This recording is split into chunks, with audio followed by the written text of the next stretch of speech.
All right, guys, we are live with the review for Smackdown Live and as well as for Rampage. Now, a quick little announcement something that I put in the community tab is that going forward, we will not be doing any live stream reactions to Raw, SmackDown, or AEW. We're just going to go ahead and do reviews for the show, as I feel it's better off to do the reviews. That way, we're not sitting here for 3 hours watching the same stuff, and you get to hear just my thoughts on the show. So, um, that way, it just kind of keeps things simple here. So, you get me and you get my thoughts on the show. Okay? So, let's go without further ado. Let's go ahead and get started. We're going to go ahead and take a look at the SmackDown show.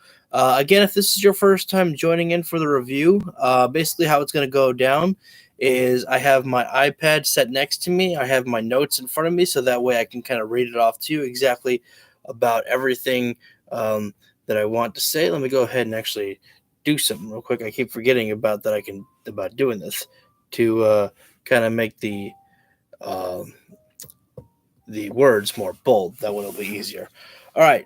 So we have for this SmackDown review. First off, we start with the Bloodline coming out, to the arena. Sami Zayn was pretty much doing his secret handshake with the rest of the Bloodline, mainly with the Usos. Sami was trying to put his fist out for a fist bump with Roman Reigns, but Roman just stared down Sami and then just walked away. Solo Sikoa obviously, doesn't make much of a reaction. He just, walked past Sami, and so that obviously, left Sami Zayn feeling heartbroken there. He's like, wait a second, what just happened? He's like, what did I do wrong there?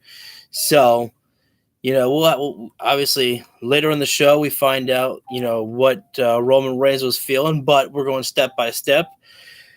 We see that Sheamus and Drew McIntyre, who are calling themselves the Banger Bros, will be taking on the Viking Raiders coming up next. Something that was actually very cool was that Michael Cole did announce his condolences to Jay Briscoe, to his friends and family. And what was actually really cool was that the Viking Raiders were actually wearing like armbands that said "Dem Boys," which is a tribute to Jay, his tag team with him and his brother Mark. This matchup was actually definitely a pretty great matchup between these two teams here. A great clash of styles, as I wrote down, as everyone pretty much meshed well with each other. Something that I had written down is that the Brawling Brutes were also in this tag team tournament that they're doing, and I was thinking to myself, I was like, man, I was like, that's going to be a little bit weird for Sheamus if the Brawling Brutes actually, get win the tournament. And well, we'll talk about that one later. So after Sheamus and McIntyre's matchup against the Viking Raiders, Roman Reigns is sitting in his office. Basically, we call it the office because it is such a nice locker room that it's like, man, I was like, that's the locker room. I was like, that's like some type of office, my dude, without just the desk in there. So Roman was sitting down, and then Sami came over and was talking to Roman Reigns, just checking like, are we okay here? With Sami Zayn was asking Roman Reigns. To put it simply, Roman Reigns was a little offended that Sami Zayn was, not okay with the game plan. Sami basically was like, look, I have no problems, with what happened last week. It's just like I was just shocked about how things went down. He's just like, I thought that, we were in on this together. We had some type of game plan. Like, you told me to handle business, and I just wanted to just do right by you, by take care of business. And Roman at first felt a little bit offended. He's like, since when do I have to tell the honorary Oos about my game plans, about what I do? And so that actually left Roman Reigns feeling offended that Sami Zayn, was asking to know about all the game plans going on for the Bloodline, to the point where Roman actually told Sami just to get out of here. He's like, you know what? Get out of here. There's no need for you. He's like, you want to go make a bloodline with you and Kevin Owens? Go for it. Do it. He's like, I don't care. Just go ahead and leave me alone. Um, now, if if memory serves me correctly, I thought that Roman Reigns was the one who told Sami that basically that he wanted Sami to handle things by himself with Kevin Owens. So that is kind of, double crossing exactly what Roman Reigns told Sami Zayn to do. Not double crossing, going back on his word, I guess we'll say. But I also could be mistaken because I didn't get to see that show last week because it was on my dad's birthday, and I wasn't I wasn't watching the show. Me and my dad were out celebrating his birthday. So, but it also could have been Paul Heyman who told Sami that Roman Reigns said that he wanted Sami to handle things by himself. So if that's the case, I mean, there's just a lot of stuff that's going on right now. I mean, the Bloodline coming out and attacking Kevin Owens, last week when Sami Zayn had things going for his way. And if Roman Reigns really did say that, that I want you to handle things here, and then they do that, it's like, man, I was like, these guys, they're really trying to stir the pot here with Roman and Sami. But we'll get to the Bloodline story later on about what happens next. LA Knight was set for action, and honestly, what I am going to start making sure to do is that anytime that there are, what do they call these matches? I guess we'll call them elevation matches until I can remember what they're actually called. Because I don't want to call these people jobbers. I don't like that word jobber. I think it's a dirty word on the wrestling business. I find it a little bit disrespectful at times. But LA Knight came down to the ring and it basically just telling Bray Wyatt, you should have stayed away. Nobody, we didn't need you here, whatnot. And I'm gonna send you home packing. During the match, the lights did go out a couple times. Bray Wyatt's little graphic with the upside down butterfly did appear, but that did little to no good as LA Knight still won the matchup. And the Firefly Funhouse theme started playing, and I was like, what? I was like, what's going on here? And I thought it was a little bit disoriented at first, and it was, but only because all the puppets started coming back to life. And I was like, really? I was like, come on, man. I was happy to close the book on the Firefly Funhouse being over. Because my thing is that we've already been here. We've seen this before. And it's just like, I know you could take it to a different direction, but at the same time, we've already been in that direction before. And I'd like to see something different. And getting hit with, the Firefly Funhouse again just leads me to believe that there's a big possibility that we're just going to get the Fiend back. And it's like Bray never left then. And I'm just like, man. And my first thought is like when Bray Wyatt came back at Extreme Rules, he made it to be known. He made it to be known that the Firefly Funhouse was over. The puppets were destroyed. There was none of that. The Firefly Funhouse was over and done. They closed the book on it. But they brought it back now. And it didn't. It's not like it's just a one and done. I can't say for certain if it's a one and done, if this is just the only time. But Bray Wyatt said, I am so happy to be back here in the Firefly Funhouse. So happy to be back. And it's like, why did you destroy it to then bring it back? Which, I don't know. My first thought was that this would be a Vince McMahon call. And I can't confirm. I have not heard any reports. I haven't seen anything that says that Vince McMahon is backing creative just yet. But why destroy the Firefly Funhouse and the puppets only to bring them back? It's like, why did the creative change? Why the change?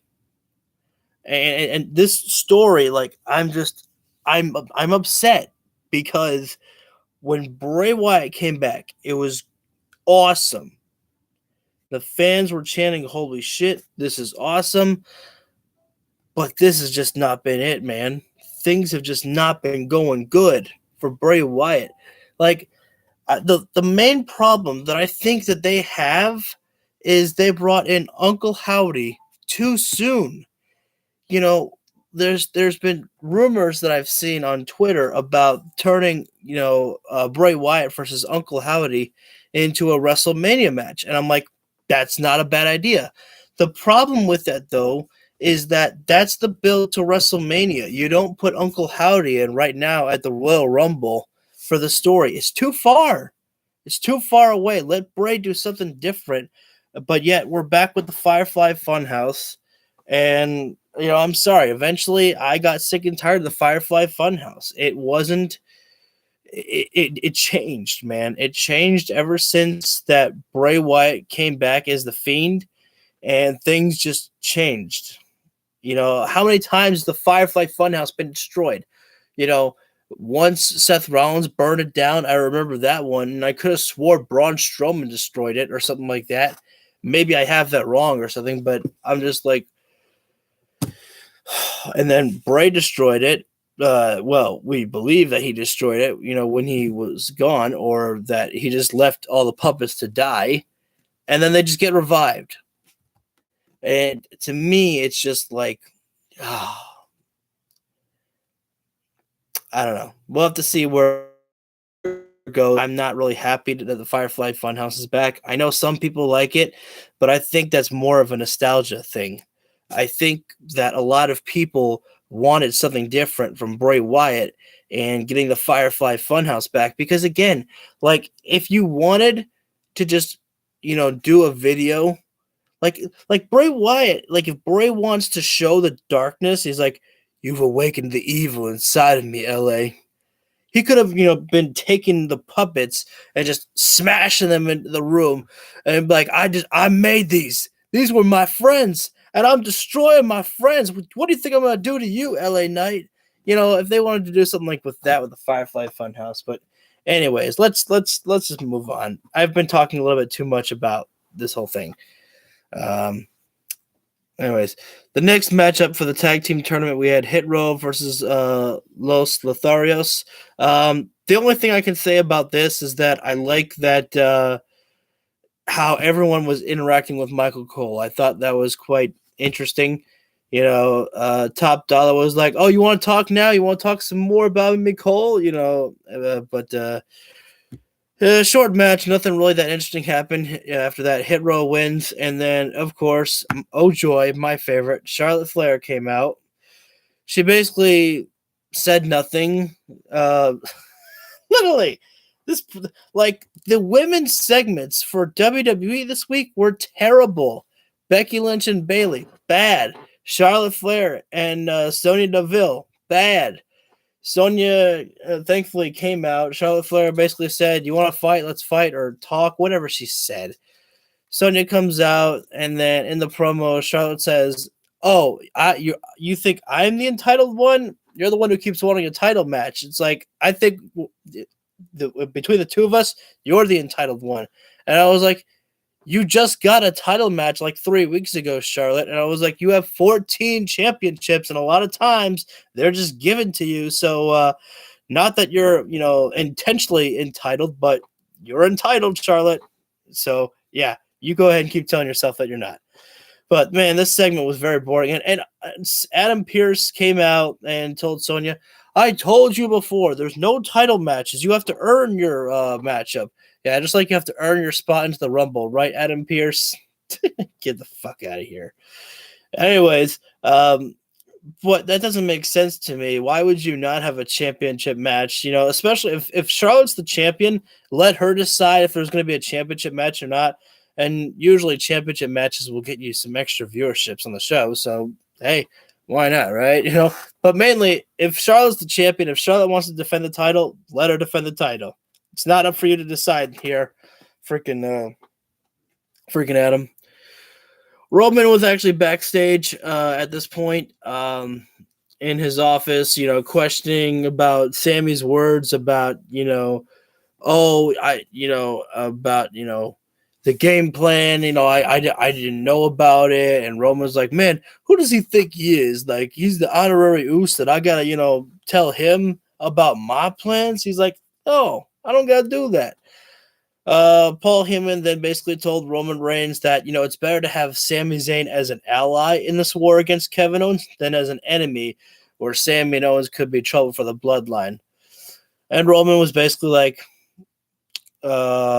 nodding his head. Well, I don't remember if Roman was nodding his head or if he was just listening. But anyways, next matchup was Brawling Brutes versus Imperium. It was a pretty solid matchup they had. But if you remember what I said that about McIntyre and Sheamus would have to worry about, facing off the Brawling Brutes, well, you can scratch that one because the Imperium won the matchup.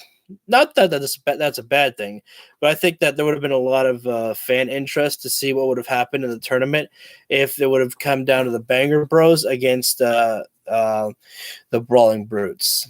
So, but eventually after that, we go backstage with Sami Zayn and Paul Heyman. Heyman basically says the tribal chief wishes to see you. And I can't remember if we went to commercial after that or if we went to the next segment. This kind of stuff was killing time here. There were a lot of people just saying, I'm going to win the Royal Rumble. You're going to get these hands. Oh, and the worst one of them all, like Sonya Deville was basically saying, I break limbs and I destroy people. So I'm going to eliminate every single one of you bitches. I mean, she didn't say it like that, but she's like, I break limbs. I'm going to break spirits and then I'm going to break you and throw you out of the ring there. And I was like, man, Shayna, I wish I believed you. I was like, I'm so sorry. I don't believe it. I'm like, I would love to see Shayna Baszler be the dominant woman in this division and actually run this place. But she doesn't. I was like, Shayna, I'm like, ever since Ronda Rousey's gone, I was like, you got nothing. Even when Ronda Rousey was here, you had nothing really. I'm like, Triple H had a moment where he had Shayna Baszler as the number one contender against Liv Morgan for the championship, and he didn't pull the trigger. And I was like, my dude, I thought Shayna was one of your girls. And I was like, man, you just let her slide like that. I was like, oh, yeah, whatever. But Karrion Kross did say that he will face Rey Mysterio next week on SmackDown. And then after that, he's going to go into the Rumble and take everyone out. Well, yeah, okay. Good luck with that one. I like you, Karrion Kross, but definitely not the time for Kross to win the Rumble. Maximum Male Models took on Legado del Fantasma next after Karrion Kross said he would face Mysterio. I'll give the Maximum Male Models this. They really are trying to get this. They're really doing their best. And I guess that's all you can really say. When you're given a gimmick like this, that you just have to make the best of it. You really just do the best that you can. And they try hard. The Maximum Male Models really try hard with what they're given. But Legado del Fantasma did win the matchup. Roman was in his office. That's basically what I call it, Roman's office. Sami came in, and Roman, told Sami that I apologize. He's like, I got a temper, and sometimes, I need someone to pull me back and talk me down. And that's why I got the wise man, Paul Heyman, here to help me out, to calm me down and assure me about what needs to be done. And Roman said, there's nothing wrong with what you wanted. You just wanted some communication to be on the same level as the bloodline. And he's like, you know what? You're absolutely right. It's like, you deserve that. And so Roman said, you know what, Sami, I need you to do me a favor. And Sami goes, anything. I'll do anything. Sami basically profounded his love for the bloodline again. He says, I will do everything and anything for you. You're the tribal chief, the head of the table. We are all in this for you. This whole thing, this whole ship doesn't steer without you, Roman Reigns. And Sami ain't telling no lies. But Roman said, I need you to go ahead and tell the Usos, Jimmy and Jay, to go fire up make sure the SUVs are at the front so we can get the hell out of this freaking city and, have the jets fueled up so we can just get out of here, man. And Sami's like, I'll do that. I'll go ahead and do that. Roman said that he and Solo are going to go out to the contract signing to take care of business, bloodline business, whatever. What I really want to happen before the storyline ends, I actually want Roman Reigns to tell Sami that I love you. You are like family to me now. Even if he doesn't mean it, I still want to hear Roman Reigns say that to Sami Zayn. And he can say that before he knocks out Sami Zayn with a Superman punch, or he could just say that 1 week to really fill Sami Zayn's heart with tears of joy.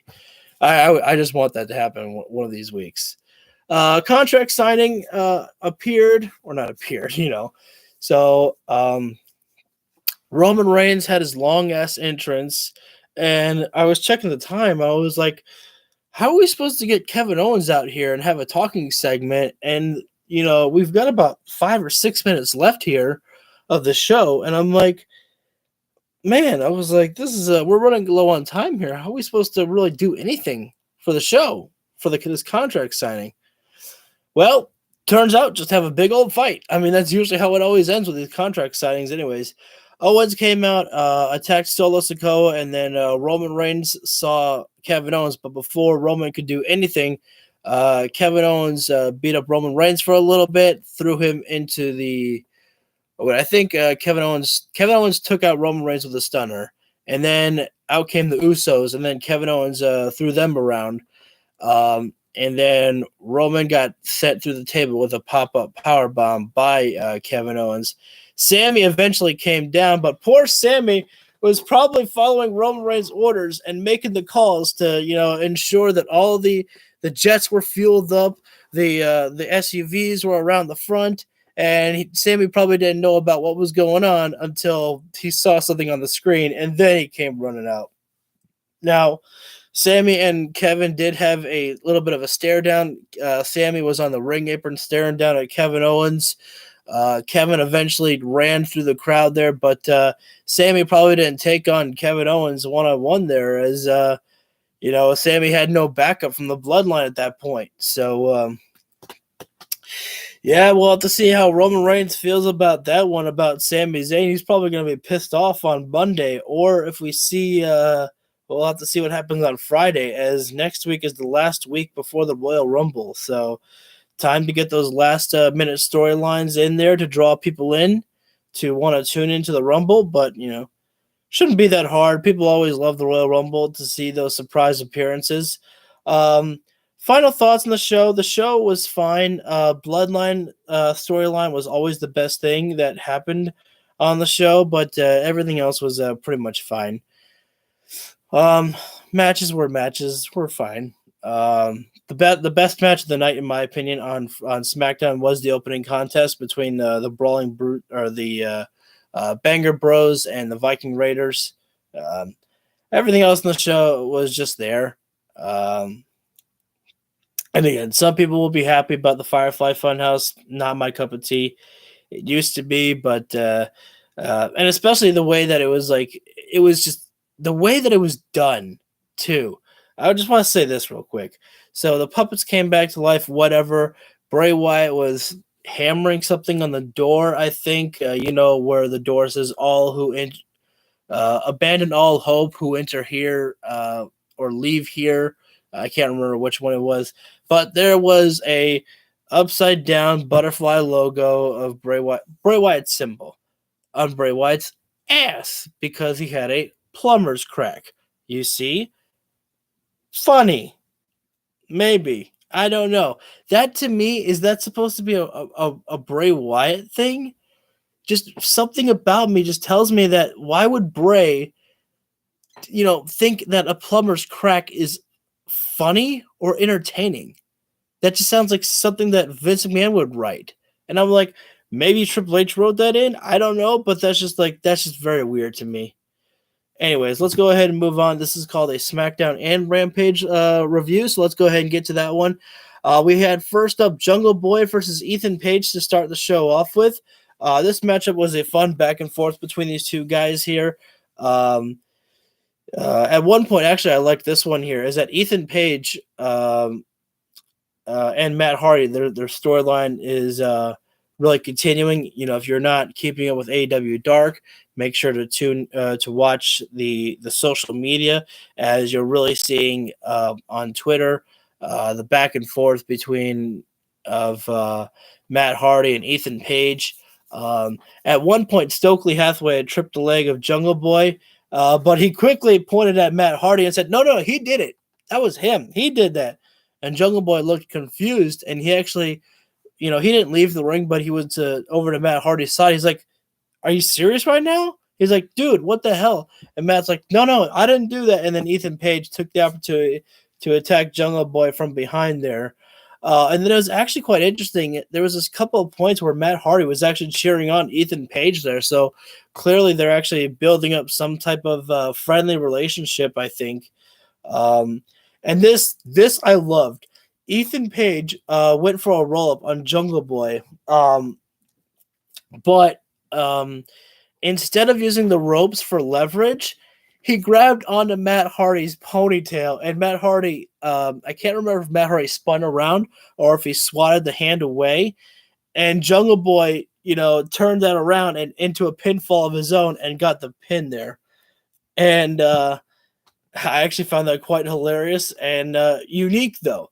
But that continued the story of the wedge, or not a wedge, but the eventual, split that's going to happen between Hardy and Ethan Page here, which I think that's going to be quite entertaining, especially if we see Broken Matt and Ethan Page in a final deletions type style matchup. I think that would actually be quite fun and funny, because we haven't seen that in a while. We haven't seen that type of style of wrestling in AEW. I don't think those what do they call those matches? Those filmed matches? I can't remember. I know what they're called. I've heard it before, but right now my brain can't think of it. But anyways, Ethan Page challenged Jungle Boy and Hook to face him and Matt Hardy this Wednesday at Dynamite, as Matt Hardy was actually saying, no, I didn't mean to cost you the matchup. I thought that was Jungle Boy pulling on my ponytail. He's like, I'm here to help you, Ethan. He's like, I'm your friend. I am your friend. And Ethan's like, you want to be my friend? He's like, you want to be my friend? He's like, all right, well, friend, this is what we're doing. So Eddie Kingston and Ortiz came up, and can I just say this real quick? Eddie Kingston actually has one of the best themes in AEW. His theme song just gets me so pumped up, man. I love it. Ortiz was out first. Tony Schiavone was interviewing Ortiz, and I actually like this. So I know a lot of people don't like it when people take the mic from Tony Schiavone just to cut their own promos, and I'll admit that's actually starting to bug me a little bit, because I'm like, guys, I was like, Tony Schiavone's there for a reason. Let him talk in the microphone. You don't have to let him talk. You could just talk in the microphone and cut your promo. Say what you need to say, and then someone will come out and either beat you up or cut you off, and then Schiavone can leave, because then it turns into a promo battle. But anyways, Tony Schiavone was interviewing Ortiz out in the ring, and Ortiz basically said at one point, he's like, no disrespect to you, Tony Schiavone, but I don't really want to be talking to you. I want to be talking with my so-called friend, Eddie Kingston.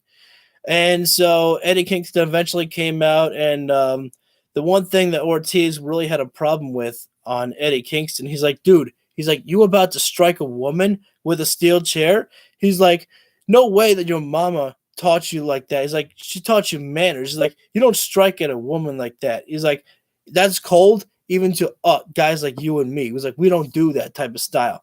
We're better men than that.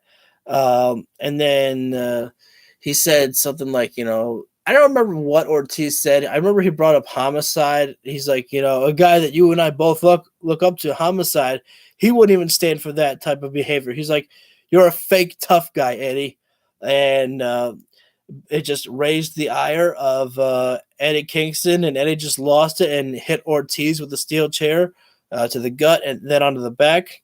And then Eddie left to go to the back. So it's not. You can't turn Eddie Kingston heel. The fans love Eddie Kingston just as much as they love Darby Allin. You can't turn Eddie Kingston heel. I mean, could Eddie Kingston try? Absolutely, he could try. And I wonder if the crowd, just for the respect that they have for Eddie Kingston, would they actually boo Eddie Kingston? I don't think they would. I think that people love Eddie Kingston way too much that this wasn't a heel turn. People will say that Ortiz deserved it. He went out and said that Eddie Kingston, his mother would not approve of it, bringing a man's mother into this, not cool. And then calling Eddie Kingston a fake tough guy, it's like, okay, bro. He's like, you know who the fuck Eddie Kingston is. You don't tell Eddie Kingston that he's a fake. And he's like, you're gonna pay the price for that shit. But anyways, Darby Allin basically. What I liked about this one is that they kind of acknowledged how it could seem with the TNT open challenges that Darby does, where he's like, people keep telling me that I need to slow down, that eventually my time's going to come up, that someone's going to take this title from me. He's like, well, I say I'm going to keep going till the wheels fall off. And he says, I want Buddy Matthews for the House of Black on Dynamite now. He says, I've beaten Brody, I've beaten Malachi, and I want Buddy Matthews now. So we're going to get Buddy Matthews and Darby Allin this Wednesday on Dynamite. So that's going to be quite fun. I'm going to be hyped for that matchup. Next, we had Brian Cage versus Willie Mack. I thought this was actually a great showing for Willie Mack here. Brian Cage did get the victory in this matchup, but it was a great big man matchup to see these guys for what they were able to deliver with the time that they were given. Willie Mack had a great showing, and if people don't really know who Willie Mack is, well, I think you got a good glimpse of what he's capable of, and But yeah, as I said, Brian Cage won the matchup, which he needed to. Obviously, he's facing Bryan Danielson this Wednesday, so he's got to get the victory. Jade Cargill and Layla Gray versus the Vanity Sisters. I'll be honest, I kind of wasn't paying attention to this matchup. That's my bad. Mostly because I saw, I was looking up from my phone every once in a while, but I saw that Jade Cargill and Layla Gray were in complete control, and I'm like, man, so the Vanity Sisters aren't really getting much offense in this matchup, so I pretty much know how it's going to end. The interesting thing, though, is that Layla did have the matchup won. She hit an X Factor on one of the sisters, and she was going for the pinfall, but Jade told Aubrey, wait, stop. And then Jade held out her hand, and then Layla was like, yep, I remember. Tagged in Jade. Excuse me. Jade hit the Jaded on one of the sisters and got the pin for herself, just taking the spotlight away from Layla Gray there. So hogging the glory, as always, does Jade Cargill there. Puts Jade Cargill at 49-0. One more victory from the big 5-0 for Ms. Jade Cargill. So I think that's, simple storytelling there, that Jade wants to hog all the spotlight there. And I think Red Velvet's going to pretty much, maybe she might bring that up to Layla Gray. She's like, Gray, you had the match won last week. It's like, what's the problem with, Jade sharing the spotlight with all of us baddies? I used to be a part of it, but I realized it was all about Jade and not about us. And she said, I got sick and tired of having to share the spotlight. I want the spotlight. And I should think that you are a professional wrestler, right, Layla? Shouldn't you want to win too? Shouldn't you want some of that spotlight? But no, Jade's got to hog it all to herself, don't you, Jade? I guess that's how I would kind of do the promo segment that they've got to be building up towards. So that way there's, dissension that Layla is like, no, no, that's it's not what I want. But in the back of the mind, it's like, of course it is. Everybody wants the spotlight. Everyone wants to be that champion, you know? So anyways, we have our main event of the evening. It was Daniel Garcia and Action Andretti. These two worked their ass off here. I thought there was a couple of spots where it was a little bit slow. But at the same time, it was picking up a little bit at times, though. I really enjoyed the commentary of Jericho and Sammy Guevara on the show, though. During this matchup, I thought that they played off each other really well. It was quite fun. And maybe it was my imagination, but I thought that the crowd might have been a little bit quiet at times. But I can't blame them if they were, because I believe that this crowd sat through watching Dynamite, which is 2 hours, Rampage, which is an hour, and then at the same time they had a tribute show to Jay Briscoe. So if they were a little bit exhausted, obviously I could definitely understand that one.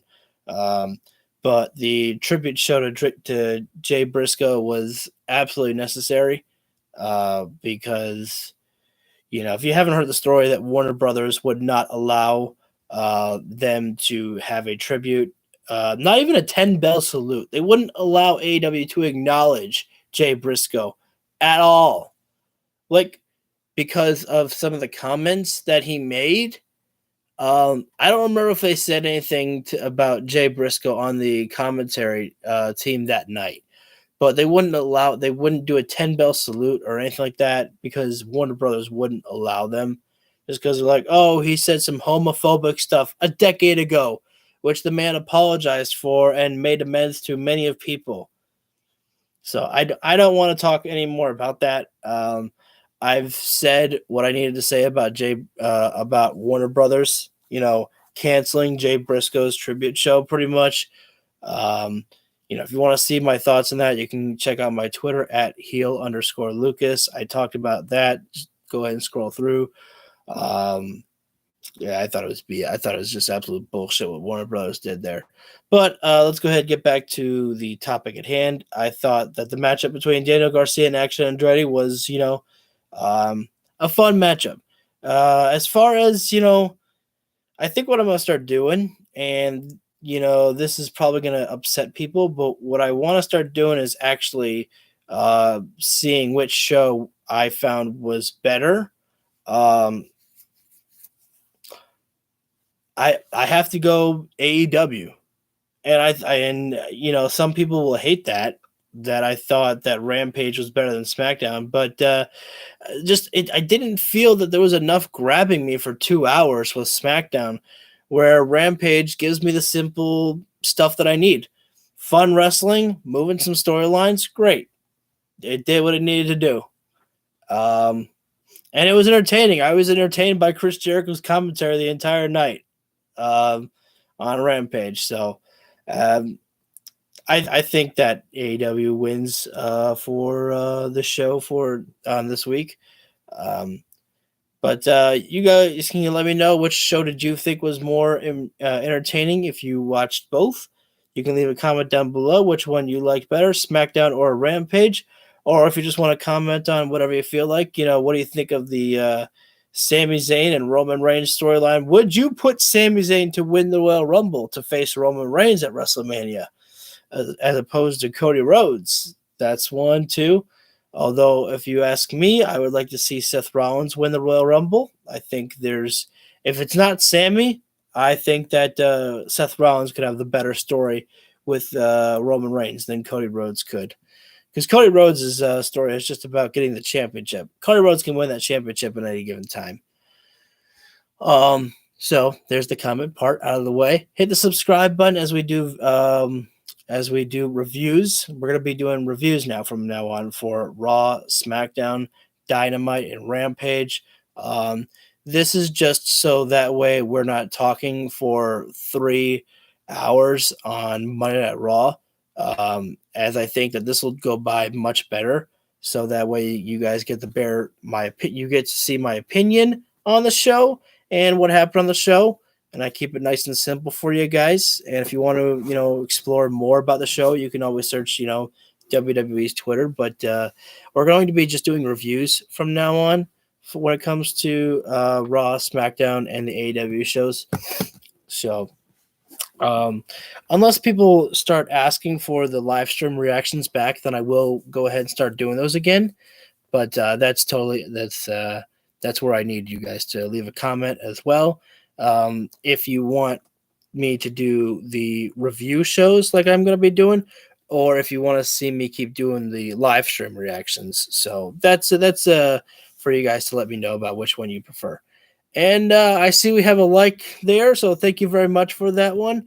And don't forget to Coffin Drop that like button as well too. So, and then also give a smack onto that bell icon, so you'll always be notified when I go live for any of these streams whatsoever. Tomorrow is Saturday, so that is the day that I take my break from doing any recording. I want to apologize that Wednesday I did not do a recording for Dynamite, as I was I had a stomach ache, and it wouldn't have gone too well for trying to do a recording and having to take my mini breaks at that point. But Saturday I will be taking my break so I can go back into the gym and keep getting swole. You know what I mean, man? And but if I feel up for doing another episode of the AW Universe Mode, go ahead and check. I might do that on the weekend if I feel up for it. But yeah, go ahead and that's all I gotta say, guys. Hope you guys enjoyed the review, and I hope you guys enjoyed the show. And if you want to check out any of my videos, go for it. I think that my last stream that I did of the AW Universe Mode, which was for Ring of Honor, honestly, I think that is some of the best commentary that I have done in the stream. So if you guys could do me a solid, just check it out. Give it about a 5 minutes watch for the Ring of Honor episode that I did in the Universe Mode. That'd be pretty cool. Other than that, guys, thanks for tuning in so much. Have a great rest of your night, and I will see you on Monday. Or again, if I'm feeling up in the mood, I might do some more recordings for AEW Universe Mode. Depends. So that's why hit the bell icon, because you'll never know what my mood is telling me. I might be thinking, you know what? I spent 3 hours in the gym today, and that feels pretty good. I'm going to go home. I still got some time in my day. I'll record an episode. So that's why you always hit the bell icon. Never know when I go live. So that's why you'll always get a ring-a-ding-ding when you hit the bell, as you know how it goes. All right, guys. Take care. Have a good rest of the night.